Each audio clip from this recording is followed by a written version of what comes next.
హుస్నాబాద్ లో అభివృద్ధి శూన్యమని బీఆర్ఎస్ మాజీ ఎమ్మెల్యే సతీష్ కుమార్ అన్నారు. హనుమకొండ జిల్లా భీమర దేవరపల్లి మండలం ముల్కానూరులో ఏర్పాటు చేసిన బీఆర్ఎస్ పార్టీ కార్యకర్తల సమావేశంలో పాల్గొన్న ఆయన మాట్లాడారు.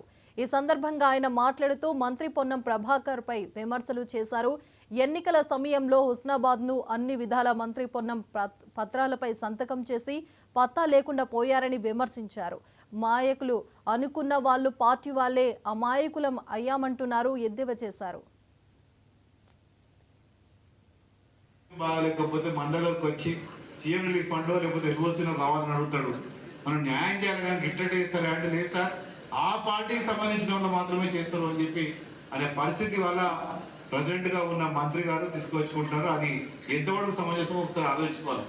మనం ఉన్నప్పుడు ఎట్లుండే పరిస్థితి, ఎవరు వచ్చినా కానీ ఎల్ఓసీలు ఇచ్చేది, ఎవరు వచ్చినా కానీ సీఎం రిలీఫ్. ఎందుకంటే ఆరోగ్యం అనేది ఎవరికైనా ఇంపార్టెంట్. మనం చూస్తుండిపోయినాం. ఇవాళ నన్ను కొంతమంది మా నాయకులు మా కార్యకర్తలు అన్నారు, సార్ మనం కూడా అట్లా చేయాలి సార్ అని చెప్పాను.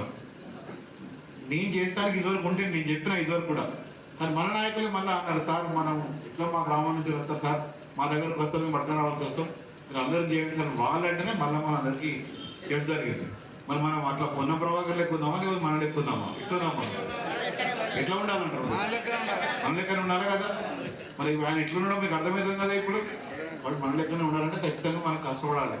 ఇవాళ ప్రజల్లో కూడా ఎన్ని హామీలు అయితే వాళ్ళు మాట్లాడినా అన్ని హామీలు ఇవ్వలేకపోయింది. రైతు భరోసా రాలేదు, ఇల్లు కరెక్ట్ రాలేదు, వాళ్ళు ఇచ్చిన హామీలు ఏవి కూడా నెరవేరలేదు. ఒకటే హామీ నెరవేరింది, ఎందుకంటే ఫ్రీ బస్సు. వాడేదో పాపం ఆకలి మీద ఉండి ఆరోగ్యం బాగాలేకపోతే మండలకు వచ్చి సీఎం రిలీఫ్ ఫండ్ లేకపోతే ఎల్ఓసీనో కావాలని అడుగుతాడు. మనం న్యాయం చేయాలి.